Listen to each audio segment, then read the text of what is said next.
once again.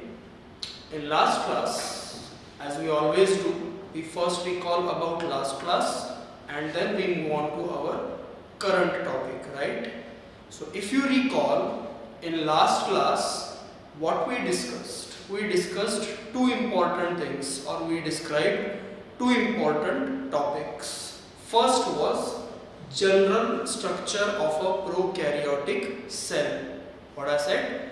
General structure of a prokaryotic cell, where we said that there are different types of prokaryotic organisms like mycoplasma, like bacteria, like cyanobacteria, like rickettsia, etc., etc. But all of them are similar in one aspect, that all of them are having prokaryotic nature of cell.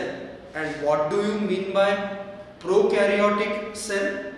So typically any cell or any organism who do not have nucleus within their cells are said to be prokaryotic organisms or prokaryotic cells, right? Or in other sense, we can say that the organisms whose genetic material is not covered by any nuclear membrane and it lies directly in a cytoplasm is called as prokaryotic organism or prokaryotic cell. So in that discussion, we only described the names and positioning of different components lying within prokaryotic cell. If you recall, I also said in the last class that you should be able to draw the diagram for a general structure of a prokaryotic cell on your own, right? So I hope you have done that. अगर आपने वो किया है तो आपको आज की date में पता होना चाहिए कि पोजीशन वाइज या लोकेशन वाइज और कौन कौन से नाम प्रोकैरियोटिक सेल के कंपोनेंट्स के हैं, क्योंकि आज हम उसको एक्सटेंड करेंगे, मतलब उसमें से हर एक कंपोनेंट को बेस्ट पॉसिबल मैनर में डिटेल में पढ़ेंगे, मतलब उसको इलैबोरेट करके पढ़ेंगे फंक्शन और बाकी चीज़ों के साथ। लेकिन उससे पहले लास्ट क्लास में हमने और एक चीज़ पे नज़र डाली थी, वो था different shapes and arrangements found in bacteria, right? Like cocci shaped, bacillus shaped, comma shaped, या जिसको हमने कहा था vibrio, right? या फिर spiral shape जिसको हमने कहा था spirochete, और फिर particularly हमने different arrangements को पढ़ा था कौन से शेप के बैक्टीरिया में, तो कोकाई शेप के बैक्टीरिया में, मतलब सर्कुलर बैक्टीरिया में, जिसमें हमने देखा था कि अगर वो सिंगल हो तो मोनोकोकाई, दो के सेट में हो तो डिप्लोकोकाई, स्ट्रेप्टोकोकाई, स्टेफाइलोकोकाई, ऐसे वन बाय वन हमने डायग्राम्स के साथ सभी अरेंजमेंट्स को पढ़ा था। अब जो नेक्स्ट चीज हमने पढ़नी है या नेक्स्ट डिस्कशन जो हमने करना है वो पिछले टॉपिक का ही एक्सटेंशन है। मतलब ये फिर से समझो कि प्रोकैरियोटिक सेल का जो जनरल डायग्राम हमने बनाया था उसके हर एक कंपोनेंट को हम एलैबोरेटेड मैनर में आज पढ़ेंगे वन बाय वन। तो इसीलिए if you look at the board, the heading is given in a very clear manner, that is components of prokaryotic cell. Okay, we are going to discuss the different components of prokaryotic cell, and in that discussion the first structure to be discussed is cell envelope. Now try to recall कि जब हमने diagram निकाला था तो cell envelope मतलब किसे कहा था, तो हमने वहां पे भी डिस्क्राइब किया है। फिर से यहाँ पे हम दिखा रहे हैं कि प्रोकैरियोटिक सेल में सेल एनवेलप में तीन चीजें आती हैं, that is on the first number there is glycocalyx, then there is cell wall and third is cell membrane। तो ये है outer to इनर, ठीक है ना। मतलब सबसे बाहर ग्लाइकोकैलिक्स, उसके अंदर सेल वॉल, और उसके अंदर मतलब सबसे अंदर की लेयर सेल एनवलप की जो है वो है सेल मेम्ब्रेन। इन तीनों को जोड़ के एक कॉमन टर्मिनोलॉजी जो हम यूज करते हैं वो है सेल एनवलप। तो फिर सबसे पहली चीज जो इसमें है that is glycocalyx. Okay, what is the important thing to know about glycocalyx? तो सबसे पहले मैं आपको बता दूं कि glycocalyx ये हर एक प्रोकैरियोट में प्रेजेंट कंपल्सरी स्ट्रक्चर नहीं है। Okay, so I am here writing it, it is not a compulsorily present structure। इसका मतलब ये होता है कि there may be presence of glycocalyx or there may not be presence of glycocalyx। अगर किसी प्रोकैरियोटिक ऑर्गेनिज्म में ग्लाइकोकैलिक्स नाम की लेयर नहीं है तो उसके सेल एनवलप में मे बी सिर्फ दो ही चीजें होंगी, मतलब सेल वॉल और cell membrane। So that's what we are trying to say that if present it's okay, अगर present है तो होती है, ठीक है। वो क्यों होती है वो हम पढ़ेंगे, लेकिन हम जो बात यहाँ पे समझना चाहते हैं वो ये कि ग्लाइकोकैलिक्स हर एक प्रोकैरियोटिक सेल के सेल एनवलप का हिस्सा नहीं होता। That's why what is written, it is not a compulsorily present structure now। If present, अगर present है तो then it is an outermost layer of cell envelope। अगर present है तो logically समझना चाहिए हमें कि अगर present है तो ये सबसे बाहर की लेयर होगी cell envelope की, right? Now chemically it is made up of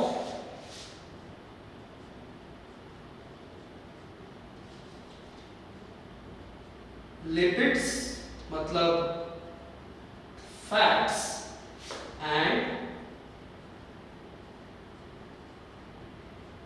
carbohydrates. अब इनको तो हम पढ़ने ही वाले हैं फ्यूचर में बायोमोलेक्यूल्स में, तो फिलहाल सिर्फ इतना समझो कि जो केमिकल नेचर है, ठीक है ना, जो केमिकल स्ट्रक्चर है जो ग्लाइकोकैलिक्स में प्रेजेंट होते हैं वो मेनली लिपिड्स होते हैं और कार्बोहाइड्रेट्स होते हैं, ठीक है। उसके बाद एक और इंटरेस्टिंग चीज है जो ग्लाइकोकैलिक्स के लिए हमें मेंशन करनी पड़ेगी कि glycocalyx can be rigid or can be as a loose sheath। sheath मतलब कवर, ठीक है।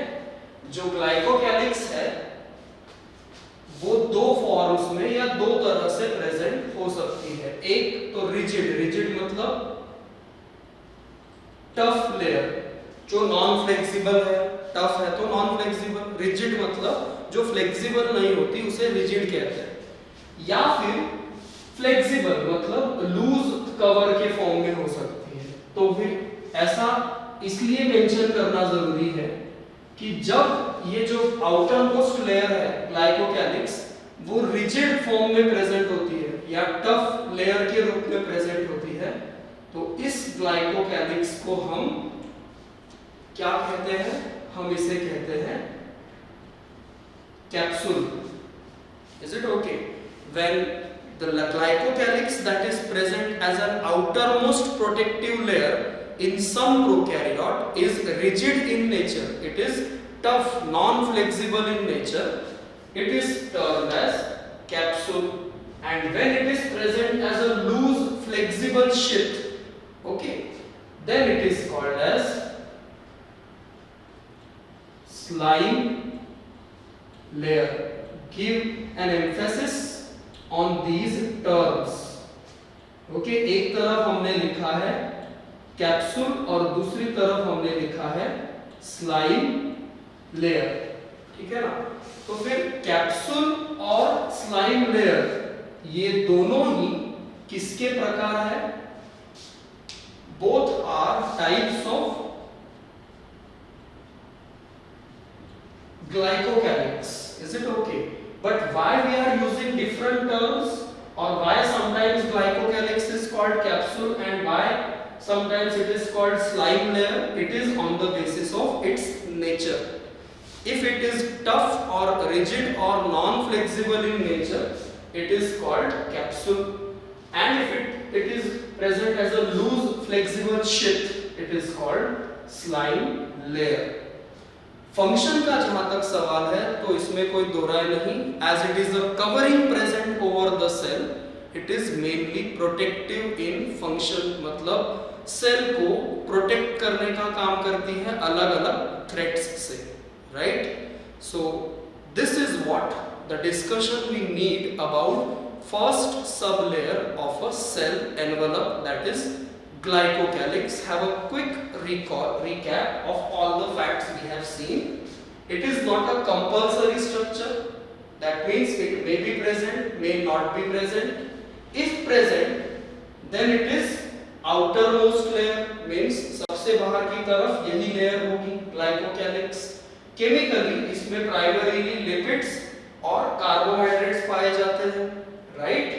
और इसके नेचर के बेसिस पे, मतलब ये रिजिड है या ये फ्लेक्सिबल है, हम ग्लाइकोकैलिक्स को या तो कैप्सूल कहते हैं या फिर स्लाइम लेयर कहते हैं.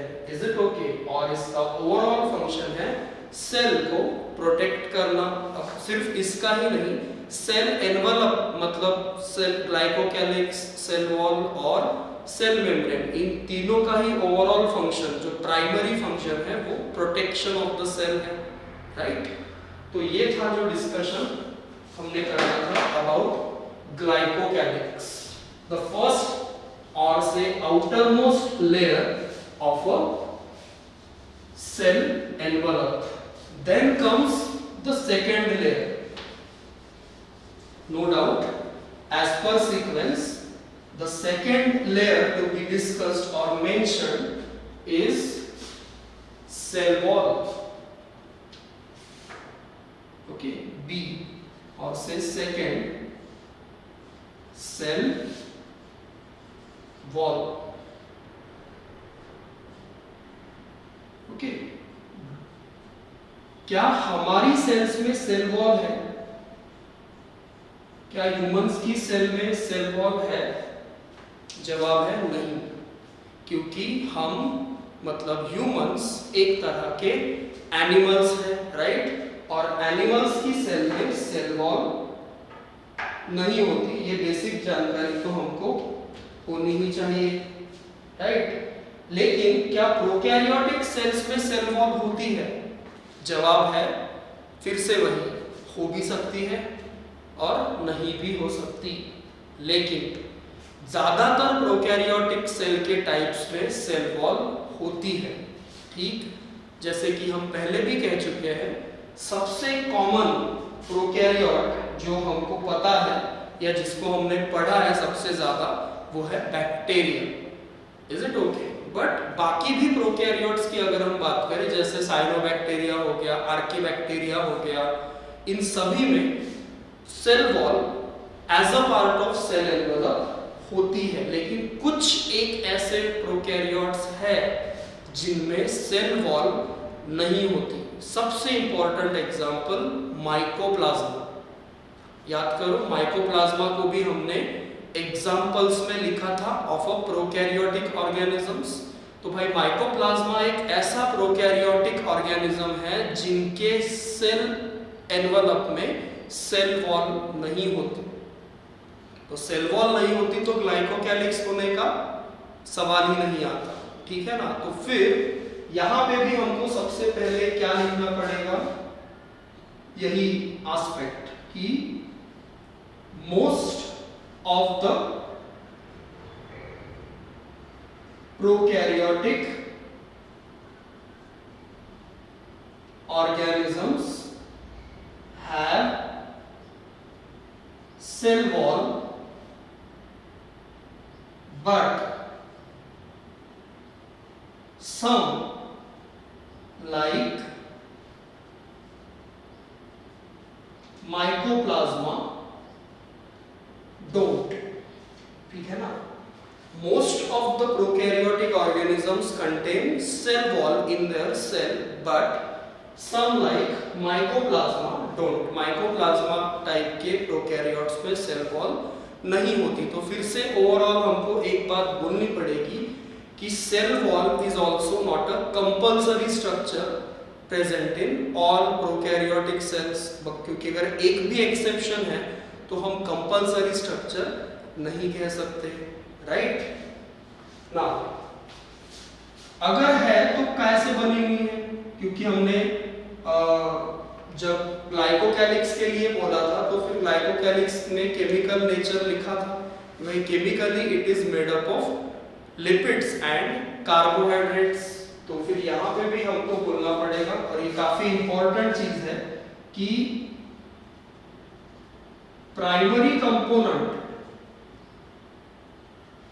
Of cell wall is a kind of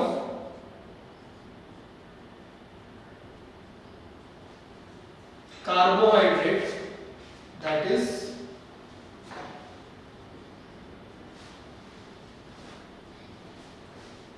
peptidoglycan। थोड़ा नाम ध्यान से देखो, what is the name of a chemical? Peptidoglycan. ये एक तरह का कार्बोहाइड्रेट है और इस पेप्टाइडोग्लाइकन नाम के कार्बोहाइड्रेट को अल्टरनेटिवली हम और एक नाम से जानते हैं, दैट इज म्यूरेन। ठीक है ना? What I said, just have a focus on it कि केमिकल नेचर या जो केमिकल सेल वॉल बनाता है ज्यादातर प्रोकैरियोटिक सेल में, जिनमें भी सेल वॉल होती है, तो principal chemical present in a cell wall और primary component chemical component of a cell wall is a kind of carbohydrate called peptidoglycan. इसका डिटेल्ड स्ट्रक्चर हम बायोमोलेक्यूल्स, जो इसी यूनिट का नेक्स्ट चैप्टर है, हम पहले भी बोल चुके हैं, वहां पढ़ेंगे।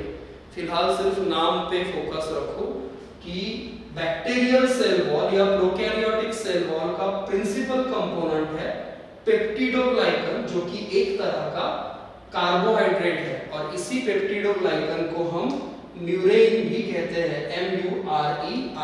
This is a question material, very important as a term.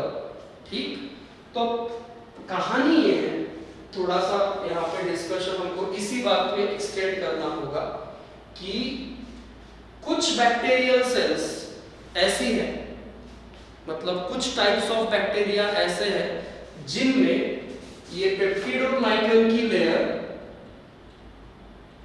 Thick होती है। पेप्टिडोग्लाइकन क्या है? पेप्टिडोग्लाइकन उस केमिकल कंपोनेंट का नाम है जो सेल वॉल में पाया जाता है प्रोकैरियोटिक सेल्स के। ठीक, तो there are certain bacteria which have thick layer of peptidoglycan. Okay, so यहां पे हम लिख देते हैं कि bacteria having thick layer of peptidoglycan in their cell wall। और दूसरी तरफ कुछ ऐसे बैक्टीरिया हैं जिनके सेल वॉल में इस पेप्टिडोग्लाइकन की मात्रा कम होती है, या हम ये कहें कि there are certain bacteria which have thin layer of peptidoglycan. देखो ध्यान दो यहाँ पे थोड़ा सा, हम क्या कह रहे हैं, हम बात कर रहे हैं बैक्टीरिया जो कि एक प्रोकैरियोटिक ऑर्गेनिज्म का टाइप है, राइट। तो कुछ बैक्टीरिया ऐसे हैं जिनकी सेल वॉल में पेप्टिडोग्लाइकन की अमाउंट या मात्रा ज्यादा होती है या thick layer of peptidoglycan present होती है, और कुछ बैक्टीरिया ऐसे हैं जिनकी सेल वॉल में पेप्टिडोग्लाइकन की लेयर थिन पतली होती है या पेप्टिडोग्लाइकन की मात्रा कम होती है। तो अब सवाल ये उठता है कि हम ये बात यहाँ पे क्यों डिस्कस कर रहे हैं। तो उसका रीजन है एक बहुत ही इंपॉर्टेंट क्वेश्चन मटेरियल या एक बहुत ही इंपॉर्टेंट फैक्ट जो हमको इस बेसिस पे पढ़नी है कि बैक्टीरिया, जो गिवन बैक्टीरिया है कोई भी XYZ, उसके सेल वॉल में पेप्टाइडोग्लाइकन की लेयर थिक है या थिन है। इसको एज अ बेसिस यूज करके एक साइंटिस्ट था, नाम है क्रिस्टियन ग्राम, ठीक है। इस क्रिस्टियन ग्राम नाम के साइंटिस्ट ने एक टेक्निक डेवलप की जिसको हम कहते हैं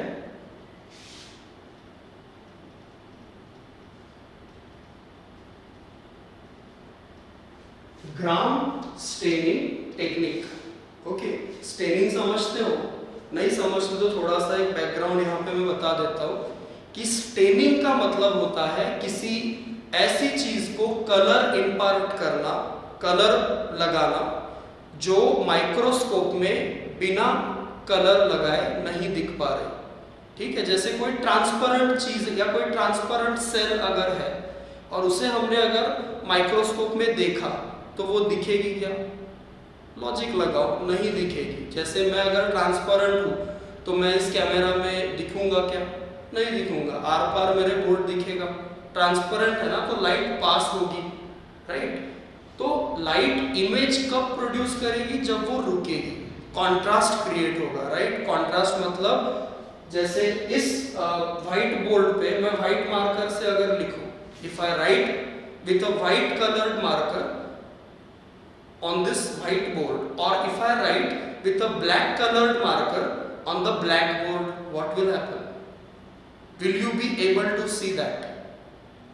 Think, you will not be able to see that. तुम white board पे white marker से लिखा हुआ नहीं देख सकते और black board पे black marker से लिखा हुआ भी नहीं देख सकते। The reason is you need contrast between the object and the background. Then only you can see something. हमको कोई भी चीज प्रोमिनेंटली दिखने के लिए क्या क्रिएट करना होता है या क्या होना चाहिए तब हमको वो प्रोमिनेंटली दिखती है? कॉन्ट्रास्ट होना चाहिए, बराबर ना। बैकग्राउंड और उस ऑब्जेक्ट के बीच फर्क होना चाहिए, that's what you call contrast. तो वो ऑब्जेक्ट को कलर इम्पार्ट करके, मतलब केमिकल, जो कोई कलरफुल केमिकल है वो अटैच करके उस ऑब्जेक्ट को विजिबल बनाया जाता है अगर वो विजिबल नहीं है अंडर माइक्रोस्कोप। तो एक कलर इम्पार्ट करने की जो टेक्निक है किसी ऑब्जेक्ट को, यहाँ पे ऑब्जेक्ट है बैक्टीरिया, उसको कहते हैं स्टेनिंग टेक्निक। और जो स्टेनिंग टेक्निक क्रिस्टियन ग्राम नाम के साइंटिस्ट ने डेवलप की उसका नाम है ग्राम स्टेनिंग टेक्निक। और इस ग्राम स्टेनिंग टेक्निक के आधार पे हम दुनिया भर के बैक्टीरिया को, ठीक है ना, दुनिया भर के जितने भी डिस्कवर्ड बैक्टीरिया है उसको, उनको दो ग्रुप्स में बांटते हैं, दो हिस्सों में बांटते हैं, दैट इज ग्राम पॉजिटिव और दूसरे ग्राम नेगेटिव। बात समझ में आ रही है? What we do with the help of gram staining technique? On the basis of gram staining technique, we divide all different bacterias, a kind of prokaryotes, into two distinct groups. That is gram positive bacteria and gram negative bacteria. तो फिर भाई क्या ऐसा होता है कि हम किसी बैक्टीरिया को ग्राम पॉजिटिव कहें और या किसी बैक्टीरिया को ग्राम नेगेटिव कहें? तो ये दो चीजें जुड़ती है। देखो, जिन बैक्टीरिया के सेल वॉल में, ठीक है ना, see look at the connection, जिन बैक्टीरिया की सेल वॉल में किसकी अमाउंट ज्यादा है, पेप्टाइड और ग्लाइकन की क्वांटिटी या अमाउंट ज्यादा होती है, वो ग्राम पॉजिटिव बैक्टीरिया कहलाते हैं। और जिन बैक्टीरिया के सेल वॉल में पेप्टिडोग्लाइकन इस कंपोनेंट की मात्रा कम होती है, वो ग्राम नेगेटिव बैक्टीरिया कहलाते हैं। ठीक है। और क्योंकि ये ग्राम स्टेनिंग टेक्निक कौन से कंपोनेंट के कंपोजिशन पे बेस्ड है, सेल वॉल के, तो हम इसे सेल वॉल में पढ़ रहे हैं, राइट। हमारे लिए सिर्फ इतना जरूरी है कि ये जो ग्राम स्टेनिंग टेक्निक है ये किसने इन्वेंट की, तो साइंटिस्ट का नाम है Gram, Christian Gram, that's why Gram staining. और इसका फायदा क्या, तो फायदा ये है कि हम बैक्टीरिया को, दुनिया भर के बैक्टीरिया को दो हिस्सों में ग्रुप कर सकते हैं या दो ग्रुप्स में बांट सकते हैं, ग्राम पॉजिटिव एंड ग्राम नेगेटिव। अब रहा सवाल किस बेसिस पे हम ग्राम पॉजिटिव बोलेंगे, या हमको कैसे पता चलेगा कि किसी बैक्टीरिया की सेल वॉल में पेप्टिडोग्लाइकन ज्यादा है कि कम, क्योंकि बैक्टीरिया ही हमको बराबर से दिखता नहीं, तो उसकी सेल वॉल कहां से दिखेगी। तो इसका जवाब है इस स्टेनिंग टेक्निक में यूज किए जाने वाले केमिकल्स, मतलब स्टेन्स। स्टेन्स का मतलब कलरफुल केमिकल्स जो किसी स्टेनिंग टेक्निक में यूज होते हैं। तो जहां तक सवाल है ग्राम स्टेनिंग टेक्निक का, ग्राम स्टेनिंग टेक्निक में यूज होने वाले जो स्टेन्स हैं उनके नाम है, पहला क्रिस्टल वायोलेट, जो नाम की तरह वायलेट या पर्पल कलर का होता है। और जो दूसरा स्टेन है उसका नाम है सैफ्रनीन, जो कि पिंक कलर का होता है। देखो, जो पहला वाला स्टेन है क्रिस्टल वायलेट, उसे प्राइमरी स्टेन कहते हैं। प्राइमरी स्टेन पहले यूज होता है, इसलिए उसका कलर होता है नाम की तरह वायलेट या पर्पल। और जो दूसरा स्टेन यूज होता है इसी टेक्निक में, उसका नाम है सैफ्रनीन, जो कि पिंक कलर का होता है। अब जब स्टेनिंग टेक्निक कैरी आउट करते हैं, जिसकी डिटेलिंग तुम्हारे लिए जरूरी नहीं है, that's why we are not taking it here, कि ग्राम स्टेनिंग टेक्निक कैसे की जाती है, वो हायर एजुकेशन में माइक्रोबायोलॉजी के बच्चे पढ़ते हैं, वो 11th या 12th के लेवल पे पढ़ाई जाने वाली या पढ़ने वाली चीज नहीं है। हम यहाँ पे सिर्फ रेफरेंस के तौर पे इसे यूज कर रहे हैं कि जो स्टेनिंग टेक्निक है वो कैरी आउट करने के बाद उसमें जो दो स्टेन्स यूज होते हैं, ठीक है, अगर बैक्टीरिया के सेल वॉल में पेप्टाइडोग्लाइकन की मात्रा ज्यादा हो, ठीक है ना, तो वो क्रिस्टल वायलेट इस स्टेन को एक्सेप्ट करते हैं। और अगर उनकी सेल वॉल में पेप्टाइडोग्लाइकन की मात्रा कम हो तो वो सैफ्रनीन इस स्टेन को एक्सेप्ट करते हैं।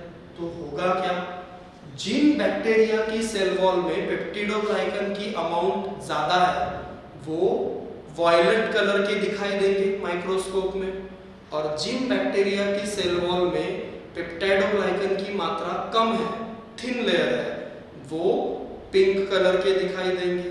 तो फिर इस विजिबल ऑब्जर्वेशन से हम सीधे तौर पे कह सकते हैं कि वायलेट और purple looking bacteria are Gram positive and pink coloured bacteria और pink looking bacteria are Gram negative. तो फिर सवाल जो है, क्वेश्चन का मटेरियल क्या है? क्वेश्चन का मटेरियल ये है कि in a microscope after Gram staining if you find a gram negative bacteria what will be its color? तो आंसर होना चाहिए पिंक, या फिर which stain is accepted, तो stain होना चाहिए सैफरानी। अब तुमको stain वगैरह लेवल पे सवाल नहीं आता, बट इस लेवल पे सवाल जरूर आ सकता है, ग्राम पॉजिटिव एंड ग्राम नेगेटिव। फिर या एक और कैटेगरी का सवाल इस पे बनता है कि ग्राम स्टेनिंग की जो टेक्निक है वो प्रोकैरियोटिक सेल के कौन से कंपोनेंट पे बेस्ड है या कौन से पार्ट पे बेस्ड है, तो जवाब होगा cell wall. Is it okay? Cell wall is a part or component of a bacterial cell on the basis of which Christian Gram invented the technique of Gram staining. It is completely dependent upon amount of peptidoglycan present in a cell wall. ठीक, रहा सवाल permeability का। Permeability मतलब कितनी चीजें cell wall के through pass हो सकती है, अंदर बाहर जा सकती है। तो ज्यादातर केसेस में सेल वॉल परमिएबल होती है, मतलब सॉल्वेंट और सोल्यूट्स दोनों ही तरह की चीजें उसके थ्रू विदाउट रोक टोक पास हो सकती है, right? Is it okay? Now just have a review of the things that we said for cell wall. The first thing we said is most of the prokaryotic organisms have a cell wall except some like mycoplasma, right?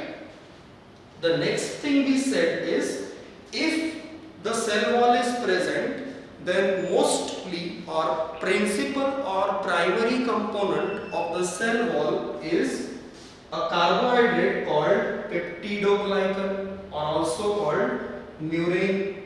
Okay, as far as function is concerned, हम पहले भी कह चुके हैं कि cell envelope as a whole is protective in nature, so cell wall कोई exception नहीं।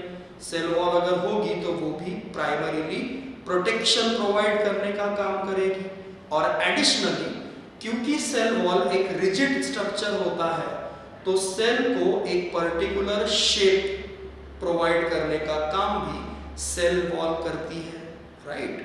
और एक इंटरेस्टिंग और इम्पॉर्टेंट चीज सेल वॉल के लिए जो आगे हमने पढ़ी कि सेल वॉल में पेप्टिडोग्लाइकन का अमाउंट कितना है, उस बेसिस पे एक स्टेनिंग टेक्निक इन्वेंट की गई क्रिस्टियन ग्राम द्वारा, जिसकी मदद से हम दुनिया भर के बैक्टीरिया को दो हिस्सों में बांट सकते हैं, ग्राम positive and gram negative. Not just bacteria but any prokaryote with cell wall can be grouped as gram positive and gram negative.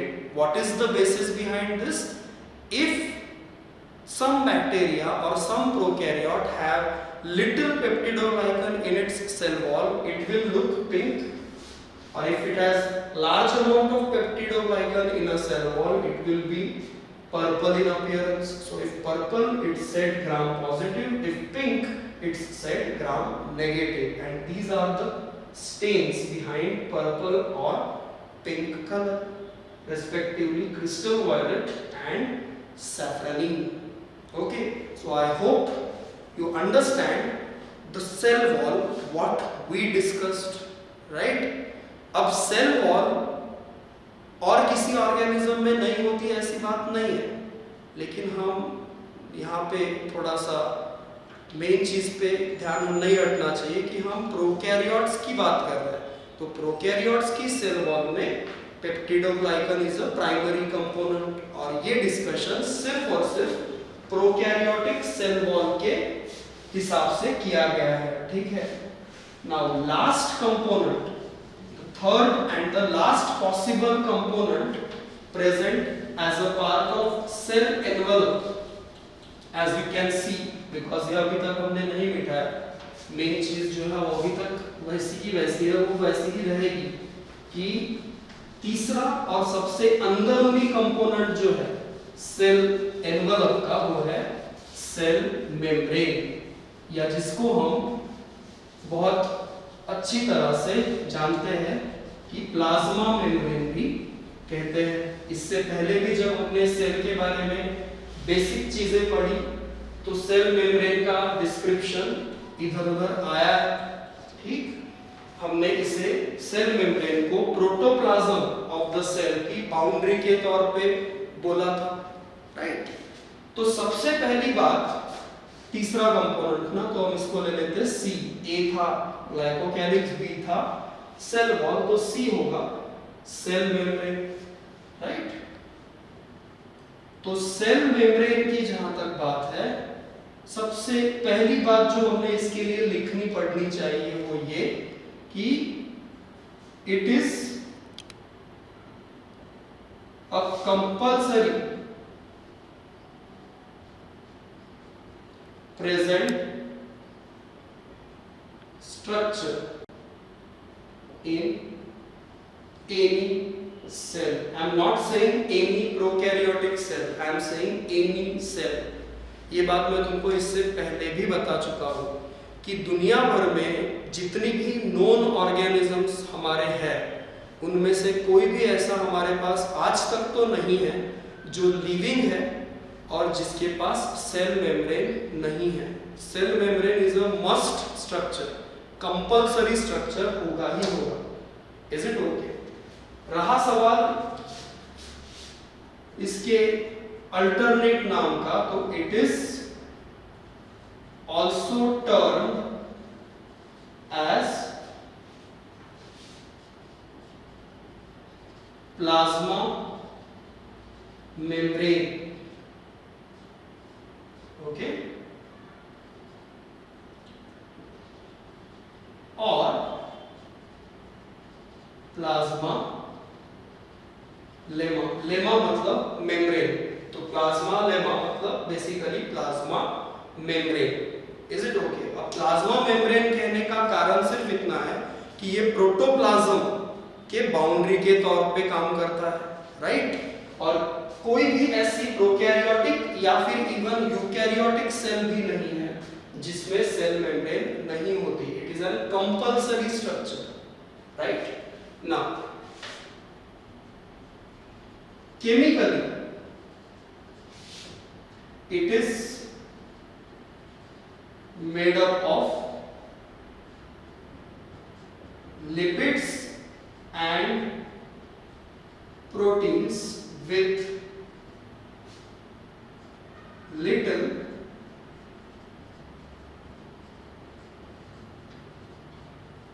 Carbohydrates. ध्यान से देखो कि केमिकल नेचर की जहां तक बात है, सेल मेम्ब्रेन में मेनली दो केमिकल्स या दो बायोमोलिक्यूल्स प्राइमरीली पाए जाते हैं, दैट इज लिपिड्स मतलब फैट्स एंड प्रोटीन्स, और कुछ मात्रा में कार्बोहाइड्रेट्स। ठीक है, there is a particular arrangement of lipids, proteins and carbohydrates in the structure of cell membrane or plasma membrane, right? Functionally अगर बात करें तो it is or it act as a boundary for protoplasm or cytoplasm of a cell and controls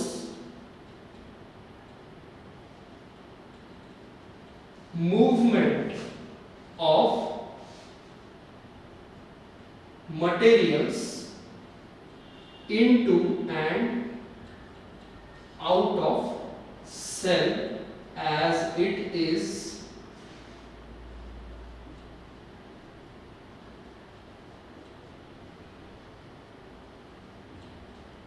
selectively permeable. ध्यान से पढ़ो इसे, क्या लिखा है फिर से एक बार, कि सेल मेम्ब्रेन जो है वो सेल एनवलप का सबसे अंदरूनी हिस्सा है, प्रोटेक्शन उसका एक कॉमन पर्पस है, वो तो है।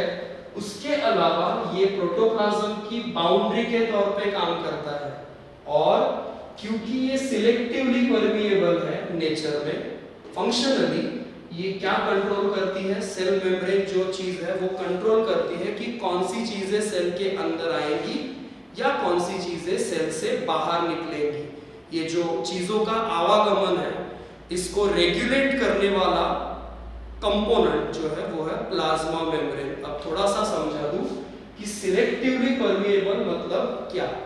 तो सिलेक्टिवली परमिएबल मतलब एक तरह से चौकीदारी करना। हर चीज सेल के अंदर जा नहीं सकती, ना कोई भी चीज जब चाहे तब सेल से बाहर निकल सकती है। It all depends upon whether cell membrane allows the movement of that material और not. That's what you call selectively permeable. अगर हर चीज जा आ सके तो कंप्लीटली परमिएबल, लेकिन अगर कुछ चीजें जा आ सके और कुछ चीजें ना जा सके ना आ सके, तो ऐसा सिलेक्टिव परमिएबिलिटी अगर है किसी वजह से, तो उस स्ट्रक्चर को कहेंगे सिलेक्टिवली परमिएबल। तो इस हिसाब से जो प्लाज्मा मेम्ब्रेन या सेल मेम्ब्रेन है वो सिलेक्टिवली परमिएबल है बाय नेचर। ठीक, और एक इंपॉर्टेंट बात मैं अभी बता दूं तुमको कि प्लाज्मा मेम्ब्रेन या सेल मेम्ब्रेन चाहे बैक्टीरिया के सेल की हो या फिर ह्यूमन जैसे किसी हाईली डेवलप्ड कॉम्प्लेक्स टाइप के ऑर्गेनिज्म की सेल मेम्ब्रेन हो, दोनों ही सेल मेम्ब्रेन बेसिकली सेम होती है। ये एक एविडेंस है कि हम सभी ऑर्गेनिजम्स एक कॉमन एंसेस्ट्रल सेल से अराइज हुए हैं, जैसे कि सेल थ्योरी श्लेडन एंड श्वान वाली कहती है। इसीलिए अभी हम एक बात यहीं पे बोल देते हैं कि सेल मेम्ब्रेन का पूरा कंप्लीट डिटेल्ड स्ट्रक्चर और कैसे ये सेल मेम्ब्रेन चीज़ों का ट्रांसपोर्ट कराती है, कौन कौन से तरीकों से, ये सारी चीज़ें हम यूकैरियोटिक सेल में पढ़ेंगे under the same heading cell membrane.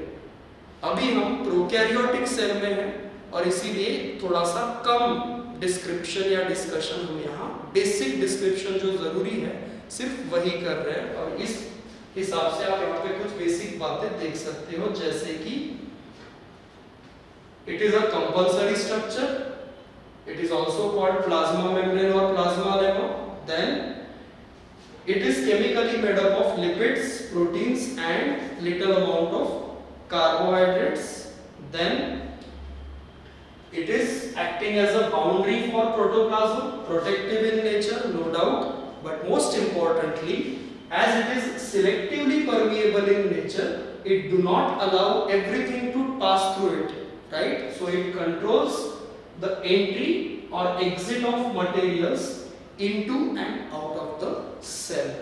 Okay, तो इस तरह से ग्लाइकोकैलिक्स, सेल वॉल और सेल मेम्ब्रेन, ये जो तीन लेयर्स है या तीन स्ट्रक्चर्स है, इनको जोड़ के सेल की एक प्रोटेक्टिव, कॉमन प्रोटेक्टिव शीट बनती है जिसे हम सेल एनवलप कहते हैं, जिसमें से कंपल्सरीली प्रेजेंट स्ट्रक्चर जो हर तरह की सेल में पाया जाता है वो सिर्फ एक है, सेल मेम्ब्रेन। सेल वॉल भी ऑप्शनल है कुछ हद तक, और ग्लाइकोकैलिक्स भी ऑप्शनल है, may be present may not be present. फिर से एक बार, हम जनरल स्ट्रक्चर पढ़ रहे हैं तो हम हर पॉसिबल स्ट्रक्चर को एक्सप्लोर कर रहे हैं। हम वहाँ ये जरूर बोलेंगे कि ये स्ट्रक्चर हो भी सकता है, नहीं भी हो सकता, राइट। तो जैसे निमोनिया कॉज करने वाले बैक्टीरिया की बात करेंगे तो ग्लाइकोकैलिक्स होता है, टाइफाइड कॉज करने वाले बैक्टीरिया की बात करेंगे तो ग्लाइकोकैलिक्स नहीं होता, right. So that's the thing you need to understand. We are discussing all the possible components. It's not necessary that all these components will be present in all types of prokaryotes. Is it okay? We will move on to the next structure, but have a look at the cell membrane description for a while.